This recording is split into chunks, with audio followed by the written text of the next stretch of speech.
যারা গুরুত্বপূর্ণ আপডেট নিউজটি দেখার জন্য ক্লিক করেছেন, ভিডিওটিতে একটি লাইক দিয়ে কন্টিনিউ করা অনুরোধ জানাচ্ছি। আসসালামু আলাইকুম প্রিয় বন্ধুরা, বিরাট সুখবর। এবার জাতীয়করণের দাবিতে মহাসমাবেশ কাল।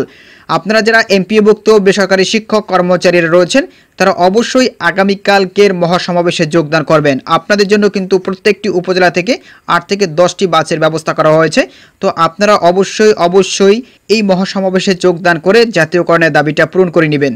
তো প্রতিবেদনের যে বিষয়টি বলা হচ্ছে আমরা একটু দেখে নিই। কয়টা থেকে কয়টা পর্যন্ত এই সমাবেশ চলবে, কোথা থেকে এই সমাবেশ শুরু হবে। এখানে দেখতে পাচ্ছেন রাজধানীতে বেসরকারি শিক্ষা প্রতিষ্ঠানের শিক্ষকদের গণসমাবেশকাল জাতীয়করণের দাবিতে আবারও রাজপথে নামছেন তারা। এবারের গণসমাবেশে বড় জামায়াতের ঘোষণা দেওয়া হয়েছে। এর আগে এমপিওভুক্ত শিক্ষা জাতীয়করণ প্রত্যাশী জোটের পক্ষ থেকে জানানো হয় 13 আগস্ট গণসমাবেশ সফল করতে দেশের 64 জেলা থেকেই বাস আসবে ঢাকায়। প্রত্যেক জেলা থেকে অন্তত একটি বাস কনফার্ম করতে হবে, এমনকি কোনো উপজেলা থেকে 8 থেকে 10টি বাসের প্রস্তুতি নেওয়া হয়েছে বলেও দাবি করা হয়েছে। এমপিভুক্ত শিক্ষা জাতীয়করণ প্রত্যাশী জোটের সদস্য সচিব অধ্যক্ষ দেলোয়ার হোসেন আজিজি গণমাধ্যমকে বলেন, প্রস্তুতি জোরসোরে চলছে, শিক্ষকদের মধ্যে ব্যাপক সাড়া পাওয়া যাচ্ছে। 13 আগস্টের সমাবেশ অতীতের সব রেকর্ড ছাড়িয়ে যাবে।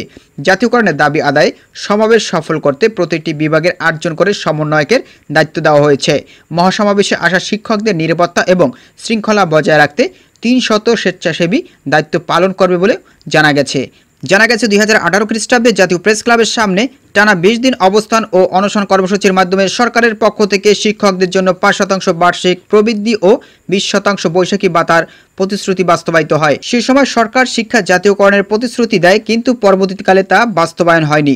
সরকার পতনের পর অন্তর্বর্তী সরকারি শিক্ষা উপদেষ্টার সঙ্গে বৈষম্য নিরসনের বিষয়ে আলোচনা হয় এবং 2024-25 অর্থ বছরে উৎসব ভাতা 25% বৃদ্ধি ও পরবর্তী বাজেটে বাড়ি ভাড়া ও চিকিৎসা ভাতা বৃদ্ধি সহ শ্রান্তি বিনোদন ভাতা কার্যকরের ঘোষণা দেন তিনি।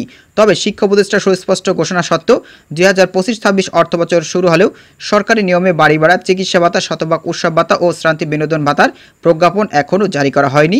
এই জন্যই আগামীকাল হতে যাচ্ছে জাতীয়করণের দাবিতে শিক্ষকদের বিশাল মহাসমাবেশ। এই মহাসমাবেশে আপনারা উপস্থিত থেকে দাবি আদায় করে নেবেন।